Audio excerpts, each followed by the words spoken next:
Guys, welcome back to my YouTube channel. So main examination paper 1 and paper 2 ಗೆ ಇನ್ನೇನು 20 ದಿನಗಳ ಬಾಕಿ ಇದಾವೆ. ಸೊ 27/10/2024 ಈ ಒಂದು ಮೇನ್ ಎಕ್ಸಾಮಿನೇಷನ್ ನ ಕಂಡಕ್ಟ್ ಮಾಡ್ತಾರೆ KE ಇಂದ.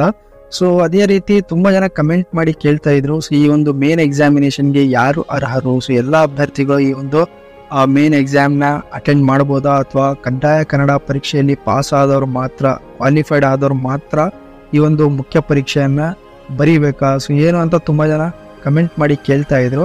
ಸೊ ಈ ಒಂದು ಕನ್ಫ್ಯೂಷನ್ ನ ಈ ಒಂದು ವಿಡಿಯೋದಲ್ಲಿ ಕ್ಲಿಯರ್ ಮಾಡೋ ಒಂದು ಪ್ರಯತ್ನ ಪಡ್ತಾ ಇದ್ದೀನಿ. ಸೊ ಹಾಗೆ ವಿಡಿಯೋನ ಸ್ಕಿಪ್ ಮಾಡದೆ ಕಂಪ್ಲೀಟ್ ಆಗಿ ವಾಚ್ ಮಾಡಿ. ಸೊ ಹಾಗೆ ಯಾರೆಲ್ಲ ಇನ್ನು ಚಾನಲ್ನ ಸಬ್ಸ್ಕ್ರೈಬ್ ಮಾಡ್ಕೊಂಡಿಲ್ಲ, ದಯವಿಟ್ಟು ಚಾನಲ್ನ ಸಬ್ಸ್ಕ್ರೈಬ್ ಮಾಡ್ಕೊಳ್ಳಿ, ಲೈಕ್ ಮಾಡಿ, ಶೇರ್ ಮಾಡಿ, ಹಾಗೆ ಬೆಲ್ ಐಕನ್ ಕೂಡ ಪ್ರೆಸ್ ಮಾಡ್ಕೊಳ್ಳಿ. ಸೊ ಇದರಿಂದ ಲೇಟೆಸ್ಟ್ ಅಪ್ಡೇಟ್ಸ್ಗಳು ಏನೇ ಇದ್ರು VA ರಿಲೇಟೆಡ್ ಅದು ನಿಮಗೆ ಬೇಗ ರೀಚ್ ಆಗುತ್ತೆ. ಸೊ ಅದೇ ಬನ್ನಿ ಫ್ರೆಂಡ್ಸ್, ವಿಡಿಯೋನ ಸ್ಟಾರ್ಟ್ ಮಾಡೋಣ. ಸೊ ನೋಡಿ friends, as per the Karnataka ಪರೀಕ್ಷಾ ಪ್ರಾಧಿಕಾರ ನಡೆಸುವ ಸ್ಪರ್ಧಾತ್ಮಕ ಪರೀಕ್ಷೆಗಳ ಪರಿಷ್ಕೃತ ವೇಳಾಪಟ್ಟಿ ಪ್ರಕಾರ, ಸೊ ಇದರಲ್ಲಿ ಕೆಲವೊಂದು ಸೂಚನೆಗಳನ್ನು ಕೊಟ್ಟಿದ್ದಾರೆ KE ಇಂದನೇ. ಸೊ ಏನು 29/9/2024 ಭಾನುವಾರದಂದು ಕಡ್ಡಾಯ ಕನ್ನಡ ಪರೀಕ್ಷೆಯನ್ನ ಕಂಡಕ್ಟ್ ಮಾಡಿದ್ರು. ಸೊ ತುಂಬಾ ಅಭ್ಯರ್ಥಿಗಳು ಈ ಒಂದು ಪರೀಕ್ಷೆಯನ್ನ ಅಟೆಂಡ್ ಮಾಡಿದ್ರಿ. ಸೊ ಎಲ್ಲ ಅಭ್ಯರ್ಥಿಗಳನ್ನು ಪರೀಕ್ಷೆಯನ್ನ ಬರೆದಿದ್ರಿ. ಸೊ ಹಾಗೆ ಇದರಲ್ಲಿ ಕೆಲವೊಂದು ಕಂಡೀಷನ್ಸ್ ಏನ್ ಕೊಟ್ಟಿದ್ದಾರೆ ಶರಾದಲ್ಲಿ ನೀವು ನೋಡಬಹುದು.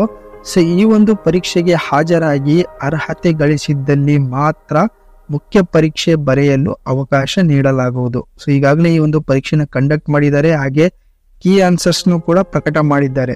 ಸೊ ನಿಮ್ಮ ಒಂದು ಕೀ ಆನ್ಸರ್ಸ್ ಬೇಸ್ ಮೇಲೆ ನೀವು ನಿಮ್ಮ ರಿಸಲ್ಟ್ ನ ಫೈಂಡ್ ಔಟ್ ಮಾಡ್ಕೊಬಹುದು. ಹಾಗೆ KE ಇಂದನೂ ಕೂಡ ಒಂದು ಕ್ವಾಲಿಫೈಡ್ ಲಿಸ್ಟ್ ನ ಬಿಡುಗಡೆ ಮಾಡ್ತಾರೆ. ಓಕೆ, ಸೊ ಬಿಕಾಸ್ ಇನ್ನೂ ಟೈಮ್ ಇರೋದ್ರಿಂದ 27/10/2024 ಗೆ ಮೇನ್ ಎಕ್ಸಾಮ್ ಇರೋದ್ರಿಂದ ಸೊ ಅದ್ರ ಒಳಗೆ ಒಂದು ಕ್ವಾಲಿಫೈಡ್ ಲಿಸ್ಟ್ ಮಾಡ್ತಾರೆ. ಆ ಒಂದು ಕ್ವಾಲಿಫೈಡ್ ಲಿಸ್ಟ್ ಅಲ್ಲಿ ಯಾರೆಲ್ಲ ಕ್ವಾಲಿಫೈಡ್ ಆಗಿದೆಯಾ ಸೊ ಅವರಿಗೆ ಮಾತ್ರ ಒಂದು ಹಾಲ್ ಟಿಕೆಟ್ ನ ಜನರೇಟ್ ಮಾಡ್ತಾರೆ. ಸೊ ಓಕೆ, ಸೊ ಅವರಿಗೆ ಮಾತ್ರ ಒಂದು ಹಾಲ್ ಟಿಕೆಟ್ ಜನರೇಟ್ ಮಾಡ್ತಾರೆ. ಸೊ ಅವರು ಮಾತ್ರ ಈ ಒಂದು ಏನೋ ಮುಖ್ಯ ಪರೀಕ್ಷೆಗೆ ಅರ್ಹರಾಗ್ತೀರಾ. ಸೊ ಇಲ್ಲಿ ಸೂಚನೆಯನ್ನು ಕೂಡ ಕೊಟ್ಟಿದ್ದಾರೆ ಕ್ಲಿಯರ್ ಆಗಿ.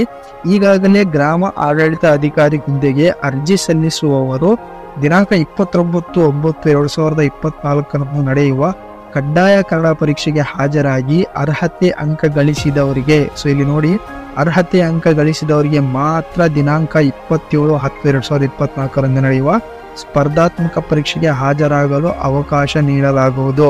ಸೊ ಐ ಹೋಪ್ ನಿಮ್ಮ ಒಂದು ಕನ್ಫ್ಯೂಷನ್ ಕ್ಲಿಯರ್ ಆಗಿದೆ ಅಂತ ತಿಳ್ಕೊತೀನಿ. ಸೊ ಯಾರೆಲ್ಲ 29/9/2024 ಗೆ ಎಕ್ಸಾಮ್ ನ ಬರೆದಿದ್ದೀರಾ ಸೊ ಅವರ ಒಂದು ಕನ್ಫ್ಯೂಷನ್ ಕ್ಲಿಯರ್ ಆಗಿದೆ. ಸೊ ಯಾರು ಕ್ವಾಲಿಫೈಡ್ ಆಗಿದ್ದೀರಾ ಅವರ ಒಂದು ಕ್ವಾಲಿಫೈಡ್ ಲಿಸ್ಟ್ ನ KE ಇಂದ ಬಿಡುಗಡೆ ಮಾಡ್ತಾರೆ. ಕಡ್ಡಾಯ ಕನ್ನಡದಲ್ಲಿ ಯಾರೆಲ್ಲ ಪಾಸ್ ಆಗಿದ್ರೆ ಅವರ ಒಂದು ಲಿಸ್ಟ್ ಕೂಡ ಬಿಡುಗಡೆ ಮಾಡ್ತಾರೆ. ಸೊ ಇನ್ನು ಟೈಮ್ ಇರೋದ್ರಿಂದ may be so next week ಅಲ್ಲಿ ಒಂದು ಲಿಸ್ಟ್ ನ ಬಿಡುಗಡೆ ಮಾಡಬಹುದು.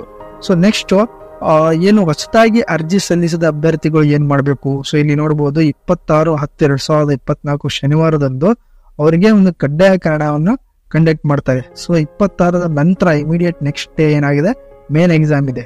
ಸೊ ಇಲ್ಲಿ ಅರ್ಹತೆ ಗಳಿಸಿದವರಿಗೆ ಮಾತ್ರ ಒಂದು ಅವಕಾಶ ನೀಡಲಾಗ್ತಿದೆ ಅಂತಂದ್ರೆ, ಸೊ ಇಲ್ಲಿ 26/10/2024 ಏನು ಹೊಸದಾಗಿ ಅರ್ಜಿ ಸಲ್ಲಿಸಿದವರು ಸೊ ಅವರಿಗೆ ಹೇಗೆ ಗೊತ್ತಾಗುತ್ತೆ ಯಾರು ಅರ್ಹರಾಗಿದ್ದೀರಾ ಇಲ್ಲ ಅಂತ ಹೇಳ್ಬಿಟ್ಟು. ಸೊ ನೋಡಿ ಫ್ರೆಂಡ್ಸ್, ಆಸ್ ಪರ್ ದಿ ವೇಳಾಪಟ್ಟಿ ಏನ್ ಬಿಟ್ಟಿದ್ದಾರೆ ಇದರಲ್ಲಿ ಯಾವುದೇ ರೀತಿಯ ಇಲ್ಲಿ ಶರಾದಲ್ಲಿ 29/9/2024 ಗೆ ಎಕ್ಸಾಮ್ ಬರೆದವರಿಗೆ ಕೊಟ್ಟಿರೋ ಹತ್ರ ಇಲ್ಲಿ ಸೂಚನೆ ಏನು ಕೊಟ್ಟಿಲ್ಲ ಅವ್ರಿಗೆ. ಸೊ ಮೇ ಬಿ ಬರುವ ದಿನಗಳಲ್ಲಿ ಕೂಡ ಏನು ಹೊಸದಾಗಿ ಅರ್ಜಿ ಸಲ್ಲಿಸಿದವರಿಗೆ ಕೆಲವೊಂದು ಶರಾದಲ್ಲಿ ಏನಾದ್ರು ಕೊಡಬಹುದು. ಸೊ ಅವ್ರಿಗೂ ಕೂಡ ಒಂದು ಅಪ್ಡೇಟ್ ಏನಾದ್ರು ಬರಬಹುದು. So but as per the ವೇಳಾಪಟ್ಟಿ ಪ್ರಕಾರ ಯಾವುದೇ ರೀತಿಯ ಒಂದು ಅಪ್ಡೇಟ್ ನ ಬಂದಿಲ್ಲ. ಸೊ ಹಾಗಾಗಿ ನೀವು ಎರಡು ಎಕ್ಸಾಮ್ ನ ಬರೀಬೇಕಾ ಅಥವಾ ಕ್ವಾಲಿಫೈಡ್ ಆದವ್ರು ಮಾತ್ರ ಮೇನ್ ಎಕ್ಸಾಮ್ ಬರೀಬೇಕಾ ಅದ್ರ ಬಗ್ಗೆ ಕ್ಲಿಯರ್ ಆಗಿ KE ಅಂತ ಯಾವುದೇ ಒಂದು ಇನ್ಫಾರ್ಮೇಶನ್ ಇಲ್ಲ. ಸೊ ಬರುವ ದಿನಗಳಲ್ಲಿ ಯಾವುದೇ ರೀತಿಯ ಒಂದು ಅಪ್ಡೇಟ್ ನ ಬಿಟ್ರೆ ಸೊ ಹೊಸದಾಗಿ ಅರ್ಜಿ ಸಲ್ಲಿಸಿದವರಿಗೆ ಏನ್ ಯಾವ ಮುಖ್ಯ ಪರೀಕ್ಷೆ ಯಾರು ಅಟೆಂಡ್ ಮಾಡಬೇಕು, ಸೊ ಯಾರು ಅರ್ಹರು ಯಾರು ಅರ್ಹರಿಲ್ಲ, ಸೊ ಅವ್ರ ಬಗ್ಗೆ ಯಾವ್ದಾದ್ರು ಒಂದು ಮುಂಬರುವ ದಿನಗಳು ಏನಾದ್ರು ಅಪ್ಡೇಟ್ ಬಿಟ್ಟರೆ ಖಂಡಿತವಾಗಿ ತಿಳಿಸ್ತೀನಿ. ಸೊ ಬಟ್ ಈಗ ಆಸ್ ಆಫ್ ನಾವು 29/9/2024 ಗೆ ಯಾರೆಲ್ಲ ಕಡ್ಡಾಯ ಕನ್ನಡ ಬರೆದಿದ್ದೀರಾ ಸೊ ಅವರಿಗೆ ಏನ್ ಮಾಹಿತಿ ಅಂದ್ರೆ ಅವರು ಕಡ್ಡಾಯ ಕನ್ನಡದಲ್ಲಿ ಕ್ವಾಲಿಫೈಡ್ ಆದ್ರೆ ಮಾತ್ರ ಮುಖ್ಯ ಪರೀಕ್ಷೆಗೆ ಅವಕಾಶ ಕೊಡ್ತಾರೆ. ಅವರು ಕ್ವಾಲಿಫೈಡ್ ಲಿಸ್ಟ್ ನ ಮೇ ಬಿ ನೆಕ್ಸ್ಟ್ ವೀಕ್ ಅಲ್ಲಿ ಬಿಡುಗಡೆ ಮಾಡ್ತಾರೆ, ಬಿಕಾಸ್ ಇನ್ನೂ ಎಕ್ಸಾಮಿನೇಷನ್ಗೆ ಟೈಮ್ ಇರೋದ್ರಿಂದ. ಸೊ ಹೀಗಾಗಿ ಇನ್ನೂ ಬಿಟ್ಟಿಲ್ಲ. ಸೊ ಬಿಟ್ಟ ತಕ್ಷಣ ನಿಮಗೆ ಒಂದು ಅಪ್ಡೇಟ್ ಕೂಡ ತಿಳಿಸ್ತೀನಿ, ಚಾನಲ್ ಸಬ್ಸ್ಕ್ರೈಬ್ ಮಾಡ್ಕೊಳ್ಳಿ. ಸೊ 26 ಯಾರೆಲ್ಲ ಅಭ್ಯರ್ಥಿಗಳು ಎಕ್ಸಾಮ್ ನ ಬರೀತಿದ್ದೀರಾ ಸೊ ನೀವು ದಯವಿಟ್ಟು ಎರಡೂ ಪರೀಕ್ಷೆಗೂ ಪ್ರಿಪೇರ್ ಆಗಿ. ಓಕೆ, ಸೊ ಬಿಕಾಸ್ ನಿಮಗೆ ಯಾವುದೇ ರೀತಿ ಒಂದು ಇಲ್ಲಿ ಅಪ್ಡೇಟ್ ನ ಕೊಟ್ಟಿಲ್ಲ. ಸೊ ಮೇನ್ ಎಕ್ಸಾಮ್ ಬಗ್ಗೆ ಬರೀಬೇಕಾ ಬೇಡ ಅದೇ ಅಪ್ಡೇಟ್ ಕೊಟ್ಟಿಲ್ಲ. ಹಾಗಾಗಿ ಸೊ ನೀವು ಎರಡೂ ಎಕ್ಸಾಮ್ ನ ಬರೀರಿ. ಸೊ ವೈ ಬಿಕಾಸ್ ನೋಡಿ KPSC ಏನ್ ಮಾಡಿದ್ರು, ಕಂಟಿನ್ಯೂಸ್ ಆಗಿ 2 days ನ ಎಕ್ಸಾಮ್ ಇಟ್ಟಿದ್ರು. ಫಸ್ಟ್ ಡೇ ಕಡ್ಡಾಯ ಕನ್ನಡ ಇಟ್ಟಿದ್ರು, ನೆಕ್ಸ್ಟ್ ಟೈಮ್ ಮೇನ್ ಎಕ್ಸಾಮಿನೇಷನ್ ಇಟ್ಟಿದ್ರು. ಸೊ ಹಾಗಾಗಿ ಇಮಿಡಿಯೇಟ್ ಆಗಿ ರಿಸಲ್ಟ್ ಕೂಡ ಬಿಡೋದಿಲ್ಲ. ಸೊ ಹಾಗಾಗಿ ಎರಡೂ ಕೂಡ ಎಕ್ಸಾಮ್ಸ್ ನ ಯಾರೆಲ್ಲ ಅರ್ಜಿ ಹಾಕಿದ್ರು ಎಲ್ಲರಿಗೂ ಬರ್ಸಿದ್ರು. ಸೊ ಹಾಗಾಗಿ ಈ ಕಂಡೀಷನ್ಸ್ ಅಂದ್ರೆ ಈ ಸಿಚುವೇಶನ್ ಅಲ್ಲೂ ಹಾಗೆ ಆಗ್ಬೋದು ಅಂತ ನನಗೆ ಅನಿಸ್ತಾ ಇದೆ. ಸೊ ಇದು ನನ್ನ ಅಭಿಪ್ರಾಯ. So but still waiting for the update from KE. So ಯಾವುದೇ ರೀತಿ ಒಂದು ಅಪ್ಡೇಟ್ ಬಂದ್ರೆ ಖಂಡಿತವಾಗಿ ನಿಮಗೆ ತಿಳಿಸ್ಕೊಡ್ತೀನಿ. ಚಾನಲ್ನ ಸಬ್ಸ್ಕ್ರೈಬ್ ಮಾಡ್ಕೊಳ್ಳಿ. ಓಕೆ, ಹೊಸದಾಗಿ ಅರ್ಜಿ ಸಲ್ಲಿಸಿದವ್ರಿಗೆ ಅಲ್ಲಿ ಯಾವುದೇ ರೀತಿಯ ಒಂದು ಅಪ್ಡೇಟ್ನ ಬಿಟ್ಟಿಲ್ಲ. ಸೊ ಮುಂಬರುವ ದಿನಗಳಲ್ಲಿ ಬಿಟ್ಟರೆ ತಿಳಿಸ್ಕೊಡ್ತೀನಿ. ಐ ಹೋಪ್ ನೀವು ಒಂದು ಕನ್ಫ್ಯೂಷನ್ ಕ್ಲಿಯರ್ ಆಗಿದೆ ಅನ್ಕೊಂತೀನಿ. ಸೊ ಈ ಒಂದು ವಿಡಿಯೋ ನಿಮಗೆ ಇನ್ಫಾರ್ಮೇಟಿವ್ ಅನಿಸಿದ್ರೆ ದಯವಿಟ್ಟು ಚಾನಲ್ನ ಲೈಕ್ ಮಾಡಿ, ಶೇರ್ ಮಾಡಿ, ಹಾಗೆ ಸಬ್ಸ್ಕ್ರೈಬ್ ಮಾಡೋದನ್ನ ಮಾತ್ರ ಮರಿಬೇಡಿ.